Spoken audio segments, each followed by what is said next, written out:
This is a lecture, MIM Institute of Technology series, Secrets to Investing and Doing Business in Zambia. So we're gonna begin by defining what investment is. This guide on secrets to investment and doing business in Zambia will not give you theoretical concepts of how to do business, but will take you to the practical scenery of Zambian economics. We will show you the secrets of many people who have made it in Zambia. We will not spend time to give you theoretical concepts that you will need to capture here and there so that you show your brilliancy, but rather we want you to win by action and practice. We have three primary sources. One of them is our experience. We have lived over 25 years in Zambia doing all sorts of business. From formal to informal, we have known the influxes of money in Zambia. So this one will definitely give you a guide. The second one is an investment guide to Zambia, opportunities and conditions, which was published in August 2006. And also the other one is Zambia 2014. The business year. We will not have so much time trying to talk about investing financial assets in Zambia, but we will mainly focus on the side of practically running business in Zambia, how to win on the side of advertising, and how to turn the public opinion in Zambia. Indeed, Zambia has been termed as the real Africa. Well, it is a real Africa. Probably the one who coined that term, if not Karisto Chitamfia, probably he should have referred to just how backward we are as a nation, just how timid we are, how we are not able to see the best out of ourselves, how we mistrust the power within us, just how much we never ever look at ourselves but look to America to come and boost our economics, and look to Germany, look to China to come and boost our economics. Or maybe just how blind we are, unable to see our own resources, the abundance of minerals which we have in the southern province, the western province, the northwestern province. We have gold, we have diamonds in abundance, ladies and gentlemen, not forgetting the copper belt. Your business in Zambia must be a never-living Dante, and when it dies, it must take a metamorphosis and become a phoenix. It simply must never die. You really have to be an enlightened Buddha in Zambia while you are living, making sure you are very charitable, you are sociable, you are clean and very helpful. This way you will run business. You will survive many generations. Don't fight the political forces. Learn how to work with politicians. Learn how to work and survive in the game of power. Learn how to use politics. Learn how to use politics as a protection vehicle. Learn how to use politics as an advertising medium and as a step towards progress, because your progress is not a one-day thing, it is continuous and long. Winning at business in Zambia is a funny war. It is a funny war that is so subtle in character. You don't win directly. You don't wage a war directly. So when we read Sun Tzu, he says, war is deception. All war is in the mind. So to really win this war in business, that is in Zambia, to be exact, you really need to know the mental processes of our society at large. You need to know how Zambia perceives business and how he apprehends business concepts, how he perceives products, and how he perceives language, how he perceives diplomacy. You do not need such a high degree of diplomacy, as in you read the concepts of those which are taught in school, but there is a high kind of diplomacy that is mostly centered on PR. Okay, you need to have one consistent face in business, whilst you may exist in so many faces and undergoing so many metamorphoses right behind the scenes. That is how you work here in Zambia. To really win in Zambia, it's not about having money. It's not having the financial muscle. It is knowing how money works, how money is perceived, and where money is located. That is the whole secret. And how to move that money around.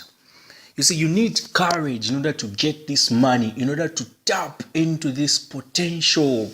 It is not so much reading the publications which are well edited, the newspapers, following the arguments of politicians whom we know are just gamers, but real business partners behind the back. So you need to carefully read the mind of the public in order to market your product. You need also to know the sources of money, and very soon I'll share out what these be. Yeah, so it was Ernesto Che Guevara who once told us, I feel something in life, not just a great interior force, but the power to transmit it to others. It is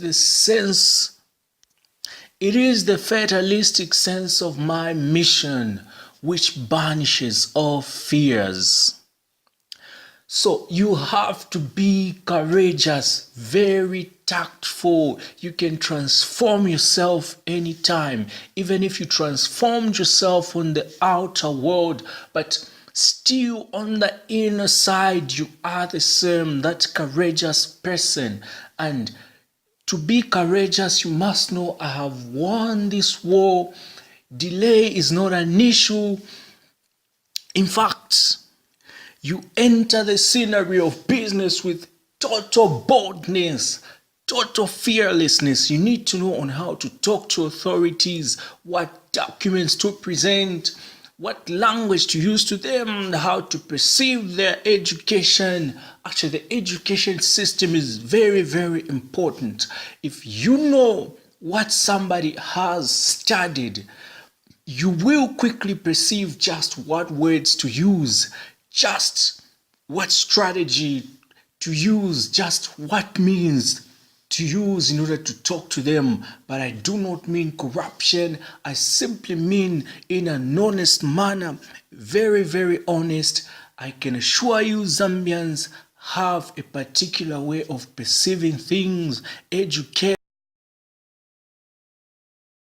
So in Zambia, we have economics, for the common people.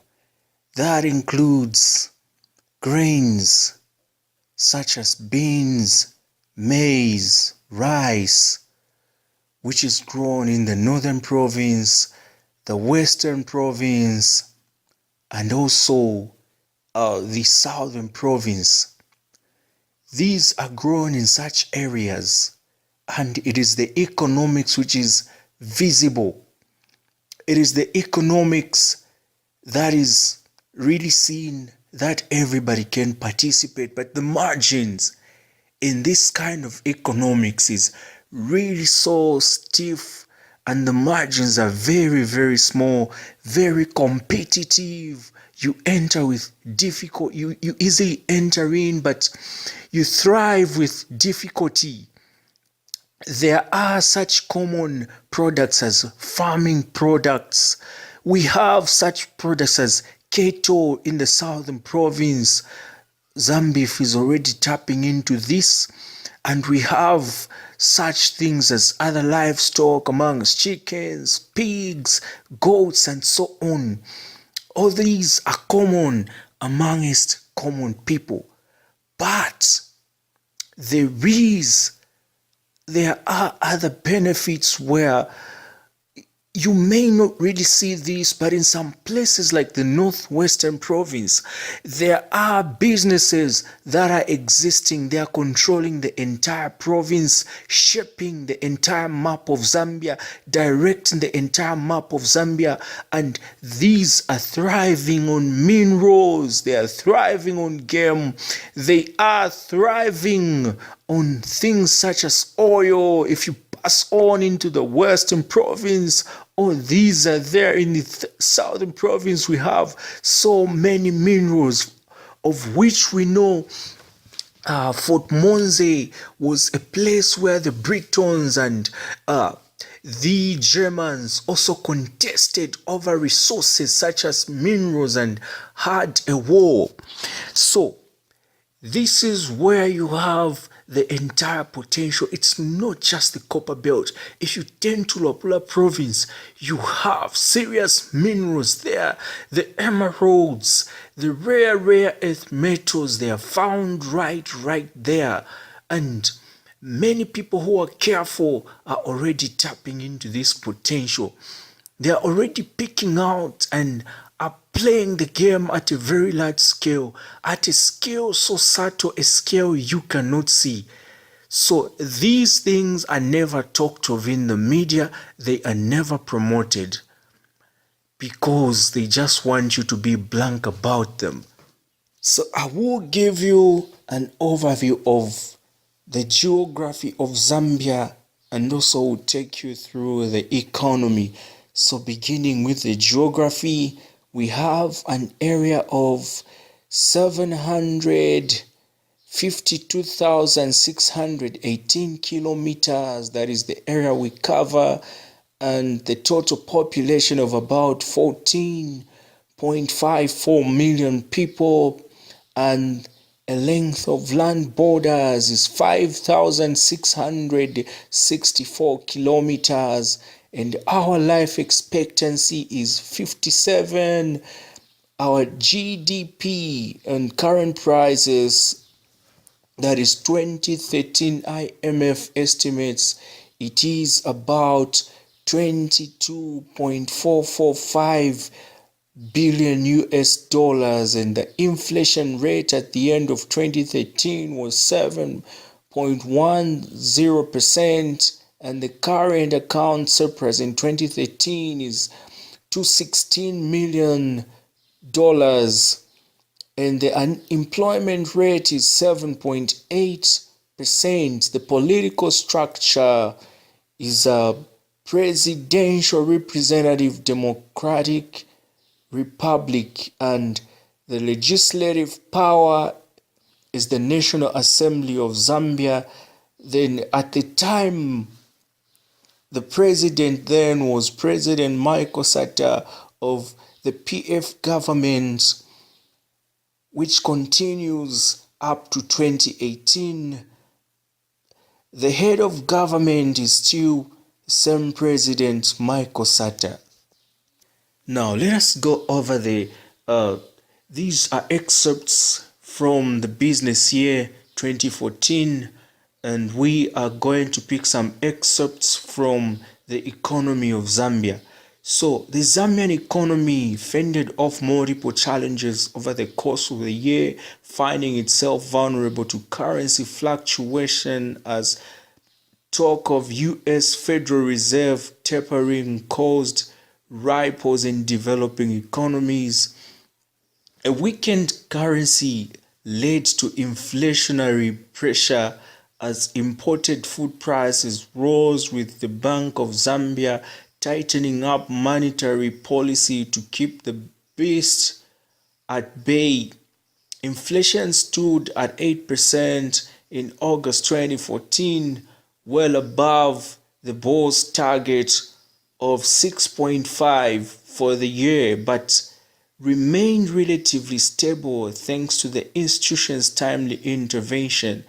The African Development Bank expects GDP growth of 7.1% in 2014, up to 6.5 in 2013, up from 6.5 in 2013 following a poor harvest, especially of the primary maize and cotton crops over the year. The economy's reliance on agriculture, which represents 12.2% of GDP, was striking pales in comparison to the significance of its booming copper industry, while mining represents just 8% of the GDP, behind agriculture, construction 13%, and manufacturing 11.2%. It accounts for a staggering 80% of exports and attracts 85% of FDI. And considering Zambia's haul in 2013 was $2 billion US dollars, up from $1.6 billion US dollars in 2012, analysts are not exaggerating when they say the economy is built on copper, with almost 1 million tons of metal produced per year, putting it in the world's top of 10. Now, you need to understand that the economy is not so much the numbers as really experiencing the economy. It's not so much the numbers as people are comforted when they hear numbers. No, numbers will improve. Those are just numbers. It probably is bereft of the actual improvements, and only certain groups of people are feeling it. So you need to be among those top groups. Okay, it is a game. It's just a game, and I'm teaching you on how to play the game. Don't follow numbers. Only follow numbers when you are dealing with financial assets and you want to invest into some of these big companies such as Lafarge. See, the mines are the biggest driver, and yet they contribute so little to the so-called GDP. Why is it so? Well, there are so many reports going around the country, so many reports proving that actually the mines are receiving, they are paying less in taxes, as one of the reports by the Jesuits confirms actually. Now, why is it so? It is because these people are playing a right game. They know just how to play the game. They know what hands to use. They know what is their invisible power. They know already how to tap into these potentials. So you will either move to this quadrant I am guiding you in, or you remain a worker, or simply an ignorant businessman that is going to fail terribly, and the fall shall be deadly. The economics is not so much what you hear these cheap and learned illiterate economists are telling you, but the economy, it is the actual experience people have had. That is what counts in this economy we are talking about. That is what really matters. It is knowing the source of information. It is knowing where this money is located and how to get it and how to pocket it. Copper could have made Zambians rich already, but at that time when the privatization came in, it made people to lose out. And now Zambians are the ones whose resources are being controlled by foreigners. Their own resources are actually owned by foreigners. Why is it so? It is because Zambians have no knowledge of what potential they have. People claim to say they have wealth, and yet what is wealth? It is their personal wealth which people have learned to tap into because the owners are not there to tap into their resources. Copper certainly allows the country to maintain a trade surplus, which came at $1.4 billion in 2013, or 6% of the GDP. On the current account side, Zambia posted a surplus of $216 million over the same year, not willing to be a one-trick pony. However, government measures have encouraged the diversification of the export basket in recent years, with non-traditional exports growing from just $392 million in 2013 to $3.4 billion in 2013. Much of the country's non-traditional exports come from agriculture, with primary crops including maize, tobacco, wheat, cotton, rubber, and coffee representing 35%. The crops in turn account for 10% of total export revenue. Approximately 85% of the country's workforce is engaged in agricultural activities, with overall unemployment standing at 7.8%, and it is rural areas that are the focus of intense government attention, with the view of lowering poverty. Rural poverty hovers just below 80%, and boosting financial inclusion. Currently, while financial inclusion sits at 42% in urban areas, in rural areas it is just 34%, with boards seeking to encourage the development of branchless and mobile banking and allow those without formal identification to enter the financial system. With 72% of small farmers cultivating less than 2 hectares of land, according to the Ministry of Agriculture, improving access to credit could be crucial should Zambia want to meet its target of qualifying for the World Bank Middle Income Classification by 2030. Other areas also receiving attention include the languishing electricity generation sector. Peak demand up to 1,900 megawatts now edges over total capacity, and with just 25% of the population connected to the grid, and a growing mining sector for 54.5% of demand. The prospect of increased demand currently growing up to 200 megawatts per year. Coincidentally, the same rate as the current peak time deficit only adds urgency to the need for more generation capacity. To counter the problem, a number of projects are underway, including 3 new hydro power plants, the largest, which has a capacity of 750 megawatts. Considering the country's long-term requirements, however, a solid level of investment will have to be maintained should blackouts not become too common an occurrence, a reality the country can't afford if it is to continue feeding its industry. So from these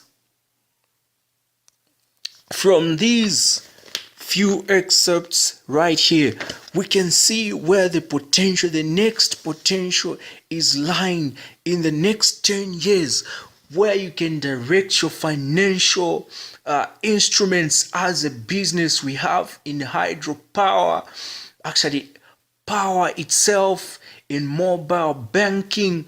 That is where we have the potential. That is where our next money is coming from. It is not so much agriculture, it is in mineralogy, it is gemology, measuring in those areas. You need to be a participant. We have shown you exactly just where to go in order to win this game, in order for you to climb that ladder where you have to be safe from the financial turmoils that are hitting the country. You cannot forever remain a simple worker, a worker who is so ignorant. So let's continue. Manufacturing, which represents 6.6% of electricity demand, is another area on which the government is lavishing attention. Growth areas include agro-processing, textiles, and leather goods, while the secondary processing of metals also contributes to the output. The government is especially keen to develop the chemical sector, which together with the rubber represents 9% of total manufacturing output, in order to reduce the imports of fertilizer, on which $200 million is spent every year and heavily subsidized by the government. Finally, Zambia boasts impressive tourism sector growth potential, with the World Travel and Tourism Council predicting expansion in the sector of 8.1% annually over the next decade. Home to the Victoria Falls, being landlocked is far from a handicap for the Southern African nation, while the tourism sector currently represents 5.2%. As of end 2013, approximately 1.1 million foreign visitors arrived in 2013, with a target of 1.8 million set for 2024. The sector employs 3.5% of the workforce, employing 700,000 people. Now, ladies and gentlemen, here is another area which is discreetly hidden, but it shall be disclosed later. Discreetly hidden behind these few other excerpts, it is transportation and construction. Whether you like it or not, that is an area which is growing, and it's an area where you can focus your attention. It's an area where you will be away from risk in the next 10 years. Ladies and gentlemen, this is a program. We have evidence right here, and we can show it to you. So you want to win at business in Zambia, you follow these same steps, you follow these same evidences. Not all people can see what you're seeing right here. So all in all, Zambia is on a solid path despite worries in 1H 2014 that inflation could get out of hand. In order to reduce risk moving forward, the country needs to expand its export basket, moving up the value chain in order to offset the high costs of exporting associated with being landlocked, and with the basics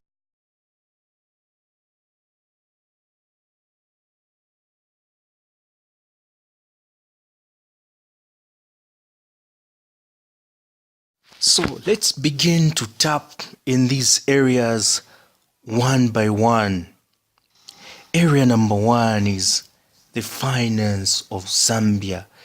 Remember, this is not the entire details, but it is just an overview, and it is full of critical areas that we have learned by experience that are doing investment, the secret to investment and doing business in Zambia. So the finance sector, I will go over a few things for discussions. Then I continue with the discussions, and we'll be discussing also even after stating certain things. Zambia's banking universe, with close to 20 players, is a rich admixture of local, regional, and global entities. Among the large banks are Stanbic Zambia, Zambia National Commercial Bank, Zanaco, and Standard Chartered Bank. It is thus a rather competitive environment, summarized in the TBY interview by Charles M. Mudiwa, the Chief Executive Officer of Stanbic Bank, as quite an interesting landscape of each of the banks brings in different competencies and skills and allows the flow of capital globally. Liberal-leaning government policy has been conducive to the free flow and diverse channeling of financial resources. The sector is supervised and regulated by the Bank of Zambia, which is also the central bank, as the U.S. State Department's Zambia report in 2013 indicates. The board has in recent years not shied away from pruning and censoring to ensure shape sector. As the report stated, improvements include revoking licenses of some insolvent banks, denying bailouts, limiting deposit protection, strengthening loan recovery efforts, and upgrading the training and incentives of bank supervisors. So that's an indication to some opportunities in here. And be careful here, you need to learn to read numbers of banks. Some banks were only set as a means just to siphon money from the common man who is so ignorant. We have known some banks which went down in 2016, and that bank, because of excessive insolvency, brought a lot of people to their knees. So you need to know on how to do business. Don't just bank anyhow. You need to know what you're banking with. You need to know where you're putting in your money. You need to know just how to recover your money, how to read the economic situations, how to treat certain information when it's delivered unto you. And this is what we are all about, to help you know those things. So in December 2013, the government felt compelled to instruct the boards to keep commercial lending rates at 18.25% effective a month later. In subsequent move in January 2013, the boards put up a 42% lead on lending by non-financial institutions to include financial companies. Official data reveals that in both 2011 and 2012, financial services accounted for less than 15% of GDP. So you see here, lending is being made an easy thing so that everybody will easily access finances. Now, an incompetent individual is one who is very dangerous, because he will simply bring about a financial meltdown. There are always expansions in the economy. It always receives a stimulus whenever there is credit given. And now the payback begins to bring in a contraction. So one who knows the effects of such very well will easily read a situation, an economic situation, will easily understand what is going on and try to do something about it. I do remember very well just how the London School of Economics once presented it in one of its lectures, in one of its audio lectures. They said housing loans were so much encouraged in 2005 by the World Bank, and it is the same today in our country here. It's being encouraged so much, but people, if they don't really know they are good, they'll never ever use the money properly, and they'll end up losing their own homes and remain in debts which they might not be able to pay back. So people need to be taught. So let us look at the banking sector in numbers. The Bank of Zambia's consolidated banking sector income data as of the end June 2014 points to the total interest income of 2.1 billion Zambian kwacha, net interest income of 1.5 billion Zambian kwacha, provision for loan losses of 88 million, and profit after tax of 634.0 million Zambian kwacha. Meanwhile, from a ratio perspective, for some period, the allowance for loan losses to minimum provisioning requirements was at 85.2%, down from 88.5% for IQ 2014. In terms of asset quality, the gross non-performing loans to total gross ratio was at 8%. The cumulative return on assets for the period ROA was 4%, while the cumulative return on equity ROE was 19.3%, and the efficiency ratio 57.7%, down from 60.7% in January 2014. And in a bird's eye view of systemic credit distribution as of December 2013, total loans and advances were accounted for by personal loans 27%, home mortgages 5.4%, agriculture 19%, manufacturing 10.4%, wholesale and retail trade 8.7%, financial services 2.2%, transport and communications 3.9%, mining and quarrying 7%, construction 3.5%, restaurants and hotels 1.5%, utilities 1.7%, and others 9.3%. When Dr. Michael Gondwe, the governor of the Bank of Zambia 2014, was asked, in which sectors do you see the greatest opportunity for growth and export potential? In one